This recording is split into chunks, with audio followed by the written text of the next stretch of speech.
Practice is the basis of successful learning. It's impossible to master the skills of writing the code, programming and creating the websites without practice, but it cannot be done without having a foundation, without the theoretical knowledge to understand what we are actually doing.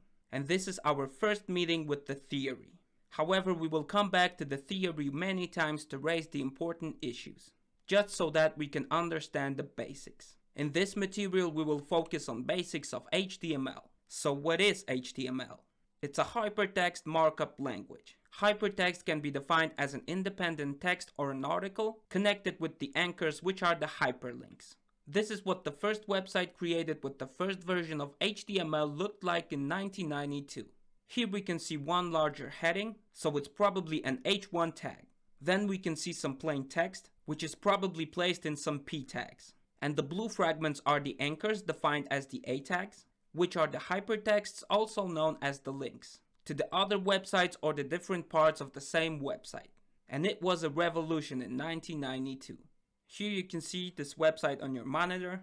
It wasn't so great, but at this time it was revolutionary. You can see H1 tag right here, which is the heading. Here you can see some P tags. But the most important thing was adding the hypertext, which we can see right here. And when you click it, you go to a different part of this website and can read other articles on it. And that's how the internet started. But what is the markup language? HTML introduced a way of describing a website using a new syntax consisting of a large number of words. And these words are mostly the markups, better known as the tags. So the markup language is a way of building the structure of a website using syntax consisting of the markups, which are the tags. The tags are built with the angle brackets, what you can see on this slide. As we have seen before, this is what the HTML tags look like. Here we have the tags that contain the opening and the closing, as well as tags that don't need to be closed, such as IMG for example. IMG is the image that we place on the website. We can already notice that apart from the fact that we have an IMG tag, there also may be something inside that tag. We will also learn about this. But for now I can say that these are the attributes. The attributes define certain properties, behavior, and group our tags together. In this case, SRC stands for the source, and it's an attribute that allows you to assign a specific image to an IMG tag. So the same tags like IMG with different SRC attributes allow each tag to assign a different image to it. So let's say it once again. HTML is a hypertext markup language. It's a language using the hypertext known better as the links and the markups known better as the tags. Now let's focus on what markup language actually means. This means that there is a set of words and grammar rules that we must follow. This works just like with any foreign language we have to learn. Fortunately, HTML language is much simpler than any other spoken language. The number of words is many times smaller and the grammar is much simpler. You will see that HTML only seems difficult, but it's actually very simple. It will not even be too much fun with it, because today HTML is only used to build the skeleton of our website, and the entire appearance layer is supposed to be in CSS, which we will also learn in this course. You can see on this slide, we have a div tag, which is a general block tag. We have a span tag, which is general inline tag. We have a title, which is the website title nested in a head tag. UL, which is the list container. LI, which is the list item. IMG, which is the image on the website. And B, which is the bolding, and many others.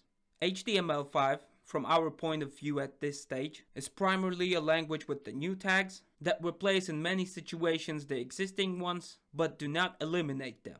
We will create the websites in the latest standard, which is HTML5.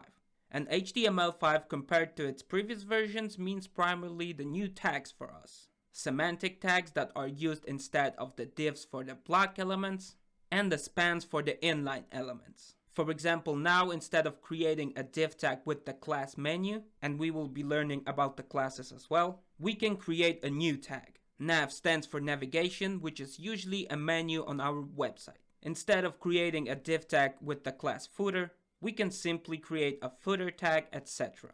Another element of the grammar of our markup language is nesting. We need to know that there are nestings in this language, as we could already see in the tag's indentation. I'll show you these nestings in the code editor just so you could see it better. So let's open our code editor, and you can see I created some support files to our presentation. Among others, we have the nestings here. And here you can see we have our HTML tag. This is its opening. This is its closing. And you can clearly see that everything else on our website is nested inside our HTML tag. Then we have our head tag right here, where the meta tags are nested with the title tag in it. The head tag is closed right here. Then we can open our body tag. Then we can open our header tag. Inside we open our div tag. There we have nested our h1 tag and our img tag.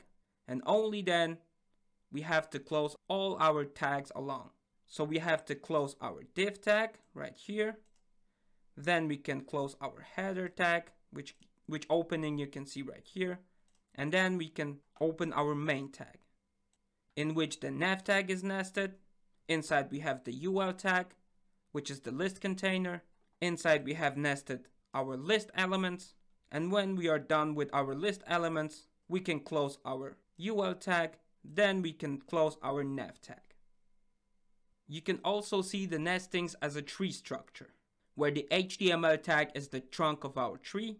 Then it branches to the head and the body, which also branches further on. What we need to know is that these nestings have to be made correctly. So here you can see a strong tag, which means important content, also making it bold in the browser, nested into a p tag. So the first example is correct, but the second one is wrong because we closed our p tag before closing our strong tag. Every tag has to be closed before nesting other tag inside it, and we must remember this. Let's go to our code editor once again, and let's go, for example, to our head tag right here. You can see it's opening right here. Then we nest 3 tags inside it, and then we can close this tag. Because if we do something like this, that is cutting this closing tag from here and put it in here, that would be a serious error. Because we have to open and close every tag before putting another tag inside it. Another important thing is the standard. Standard is something that is accepted by everyone. From the point of view of HTML, CSS, and JavaScript, we talk about a standard when all browser creators accept a certain solution. Most often it's a form of a document, and it's a guideline for the browser creators as well as for the developers. Thanks to this, we can be sure that our code, if it's creating according to the standards, and this is what we will learn in this course, will look the same in all browsers. And the newest standard for HTML is HTML5. The standards also apply to the other technologies such as CSS, which is now in its 3rd standard, and JavaScript, which the latest standard is ECMAScript 6. Let's say something about the file with the HTML extension. If we provide a browser with the file with such an extension, the browser knows that this file contains the structure of the website written in HTML language. Most often we name the main file of our website index.html. We do this because by default the domains are looking for the index.html file on the server where we have our website. If we want to redirect the user to another subsite, we can name the file with the subsite according to the purpose, for example, about or contact. Now let's take a closer look at the basic structure of our document. We have already talked about it in the practical exercise. We should start our document by creating an HTML tag. The HTML tag tells the browser that we have started working on building our website. Above the HTML tag, we should also put the doctype tag, which informs the browser about the document type compatible with the latest standard. Now I'll show you in the code editor how the basic HTML structure looks like. This is the absolute minimum our website structure should have. An HTML tag with the head tag and the body tag nested inside it. But we will usually do it differently, like this. Let's put it down. Using the Emmet shortcut, which is the exclamation mark, and enter. Here you can see it's basically the same, but we got few things added. First of all, we have our doctype tag right here. Our HTML tag has the language attribute. Inside our head tag, we already have those meta tags. One is the charset UTF-8, saying about our encoding system. The other one is responsible for the proper layout of our website on mobile devices. And then we can see a title of our website. The rest stays the same. But if we leave only this is the essential for our browser and should always be on our website. Now let's talk a little bit about the HTML versions. Here you can see 3 common features for the development of the entire HTML language. First, continuation. If something was written in the old version of HTML, it will most often work in the latest version as well. The creators of the HTML standard recognized that the language must be backwards compatible for the older websites to be still displayed correctly for the users. So each new standard contains all the previous standards, although it's not recommended to use the old standard rules for newly created websites. However, old websites can be still correctly interpreted by the browsers. The second thing is the accessibility. HTML aims to be interpreted on as many devices as possible with different operating systems, and the standard is to ensure that the code will be interpreted exactly the same in every browser on every platform and operating system. The third important thing about HTML is its evolution. HTML is constantly changing. Its old elements remain unchanged, but are built on with the new ones. These changes are not sudden. If you stop learning HTML now and go back to learning in a few years, these changes shouldn't surprise you and should be natural for you. Let's talk about all these versions now.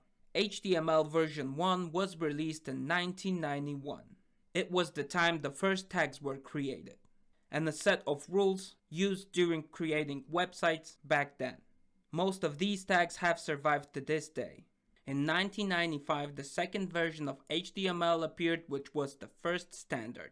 For the first time, the document was created that could be considered a standard that could be followed by volunteers. The third version of HTML was created in 1997, and the makers of the browsers also joined in creating its standard.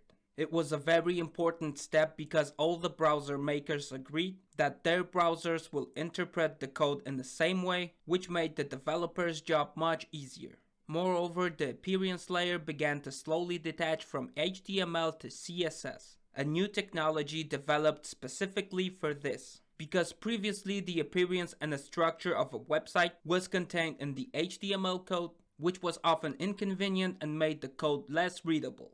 In 1998 in the fourth version of HTML, and in 1999 in version 4.1, CSS appeared in its second version. CSS2 revolutionized the web development.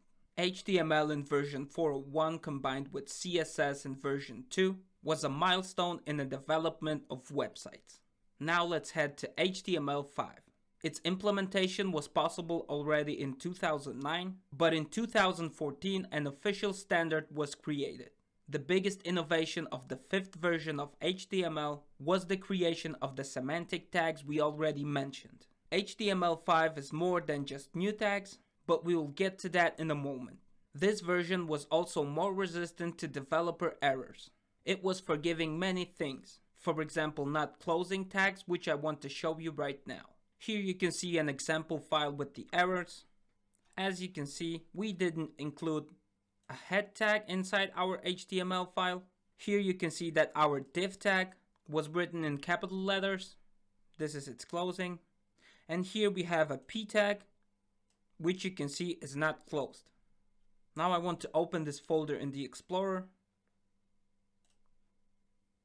and open this file in the browser. Just like this. Let's split the screen. Let's increase the size in our browser. Now by pressing F12 on our keyboard we can open DevTools. We will talk about the DevTools in another video, trust me, but for now I just want to show you something. Let's put this down and let's put this up. And here we can see how our browser interpreted our code with the errors. As you can see, this is our HTML file opened in the browser. And here you can see that the head tag, which is not included in our HTML file, was created in the browser itself. The second thing, if we go to our body tag, we can see that our div is written with the small letters how it should be. Even if we see that in our HTML file, the div is written in capital letters. And here you can see our third mistake was fixed by the browser. You can see that in our HTML file, our p tag is not closed, but in our browser, it's closed with no problem. Now I want to show you how until the creation of CSS, the appearance of the websites was dealt with. There were several ways to do this. Each of them was related to HTML. For example, there was a font tag. As you can see on your monitor right now, in our body, we have p tags with the font tags inside them. And as you can see, every font tag has its attributes right here. Here we can see a color attribute with the blue value, a size attribute with the 6 value, and here we can see a face attribute with the Arial value. So you can already guess this tag would be in size 6 in the browser and have the blue color. This one would only have the blue color, and this one would have the Arial font in it. And this is how it looks in the browser. You can see our first font tag right here, our second font tag right here, and our third font tag right here. And here you can see when we change something, let's call it red. Let's change the size to 5. Let's save it. You can see the change on your monitor. We can change the font right here. For example, just like this. We can even copy the attribute, paste it to another tag, change the size to 8, for example, and you can see the difference.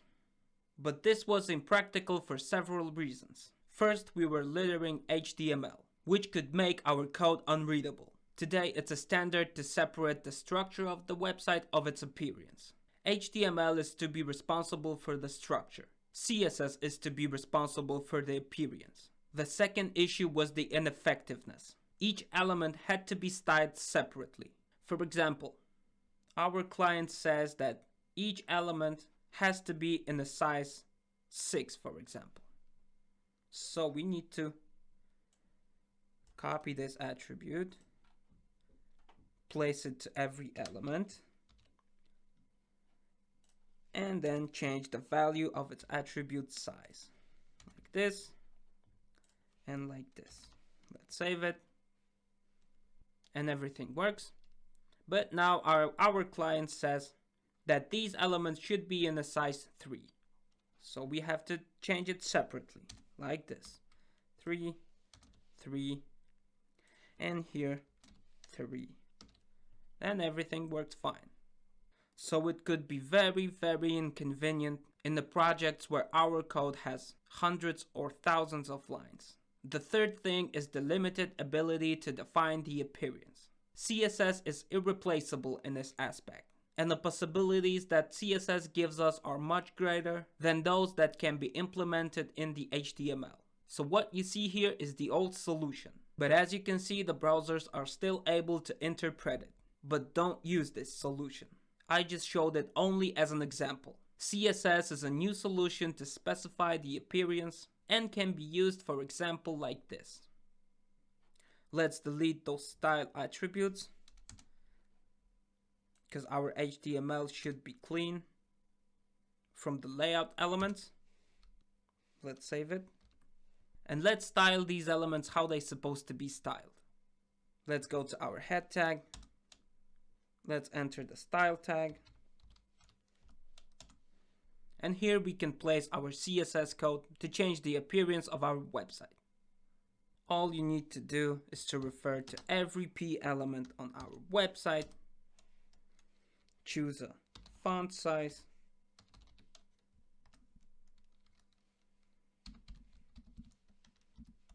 choose a color,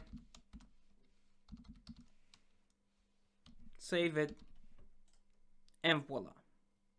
And if we want different font size and color, no problem. Let's make it 50 pixels, color blue. Let's save it, and here we go. I want to show you one more thing from the old HTML version.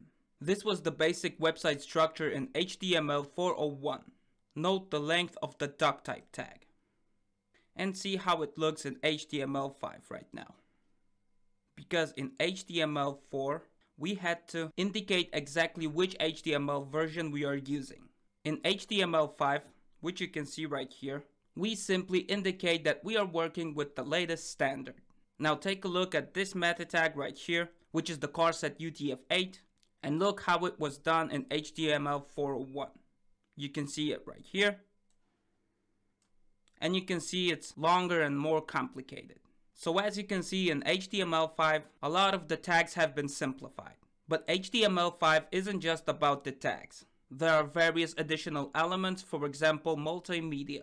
In the past, audio and video were handled on the websites using Flash technology. Today in HTML5 we can do it natively. HTML5 works better with JavaScript as well. It's easier to use JavaScript and it works faster. I have already shown some examples of differences between HTML4 and HTML5. We had a fewer tags in HTML4. These tags and their attributes were also less readable. In addition, there was no multimedia support. And HTML4 didn't support JavaScript as well either. HTML5 is also constantly evolving. The current version is 5.2. Version 5.3 is coming soon. And it's worth following these changes because something interesting will always appear. These changes are not and won't be drastic, but the work of improving the language is still ongoing. I would like to outline a few important elements in this theoretical meeting. First of all, HTML and CSS. What is responsible for the appearance of the website? I showed you some CSS in the previous example and I want to add some info about it. So here we have an HTML file on our monitor right now, and I wanted to show you how we declare the class in HTML and how do we refer to it in CSS. So here we have 3 p tags in our body tag, and each of them has an attribute with the class property and some value named by us. So when we give this p tag a class with name red, and then when we go to our CSS, we can refer to this class putting the dot before it. And then we can set, for example, a color we want or a font size we want. Of course, you can name it however you want. It's just for our convenience. So the class might be red class, but then we have to remember to refer to the same class in CSS. So we have to change for red class right here. So this is how our code will be interpreted by the browser. As you can see, we have a p tag with the class red class with the text red color text. You can see it right here in the browser. And these are the CSS rules referred to our p tag. We can see we have a color red and font size 30 pixels, as well with the p tag with the class big, which is font size is 60 pixels, which we can see right here. And our third p tag with font Arial class, which font family is Arial. And we can see it in our browser right here. So now we can change it however we want. Let's make it the first one color blue. Font size, for example, 40 pixels. The class big, let it be 30 pixels, for example. And font Arial, let's change it to monospace, for example. Let's see our changes, and voila. everything works perfectly fine. We will be learning a lot of CSS in this course. But for now, I just wanted to show you some examples of using the CSS, so don't worry if it's not 100% understandable for now. It all will be clear very soon. CSS is a must-have for a front-end developer these days, and in this course we will be learning it a lot. So remember for the rest of your life, HTML is responsible for the structure of the website, and CSS is responsible for its appearance. Another thing to discuss is HTML versus DOM. But what is this DOM, also known as DOM? We create our website in HTML. We just write the code. The browser builds and displays the website on this basis. It builds the DOM, which is the document object model. So the DOM is actually our website that we can see in the browser. Our code, our HTML file, is only an instruction for the browser to create a website that will be displayed in the browser, just as you can see it right here. This is an HTML document. Based on it, the browser will prepare the document object model, DOM or DOM, which is our website. It is the browser that creates the page. We send an HTML file to the user, which is only the instruction for the browser to create a website on the user's computer. Now let's open this file in the browser. You can see it right here. Let's make it a little bit smaller. And now when we press F12 on our keyboard, we will get the developer tools, which we will discuss more later on in this course. And what you can see right here might look like the HTML file, but it's actually a DOM, which is the document object model. HTML in the code editor may be treated as a plain text, but in DOM every element was physically created and displayed in the browser. Now when we change a p tag in our DOM,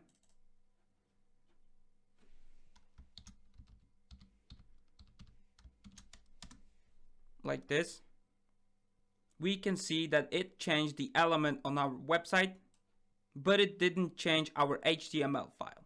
We changed the DOM, but the HTML remains the same. The HTML file is delivered to the browser as an instruction, and it's not modified in any way afterwards. Everything that happens after happens in the browser. We make all the changes to the existing DOM, on the existing website, not on the instruction that was used to build and display this website in a browser. Another topic I would like to discuss today is HTTP versus HTML. What is the HTTP protocol? HTTP stands for Hypertext Transfer Protocol. It's a way of transferring websites between the server and our computer. So it's the process of communication between our browser, which we can call the client, with the server, a computer stored often several hundred kilometers away from us, on which the website is located. So when we type in a website address, it is sent via the HTTP or the HTTPS protocol, but we will talk about the second one later. And that's how we send a request to a certain website.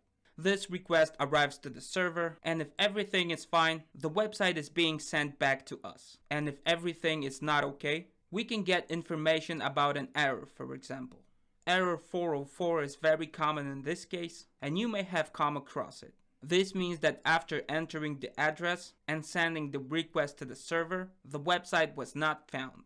This is what I said. When requesting, the server will return the website if it exists. If the website doesn't exist, it will return us an error. And remember that HTML is the way of creating the websites, and HTTP is the way our browser communicates with the server. But is HTML a programming language? No, it's not. It's the language of the websites. It is more of an internet technology. It is a markup language that creates a structure of the websites. It is not a programming language because we do not create a program with it. The programming language is JavaScript, for example, which I highly recommend to learn in the future. This should be the next step for you to become a front-end developer. By the way, CSS is also not a programming language. CSS is a style sheet language for creating the appearance of the websites. We do not program in it, although programming elements appear in it. So that's it for today. We've done a lot in this section. I don't want to tire you anymore, because the amount of time you have is probably also limited. In the next section, we will continue the topic of HTML. We will get to know it a little better, and we will start writing the structure of our own website based on various projects. I will show you how I do it, and I will want you to do it as well. Thanks a lot for your time, and see you in the next section.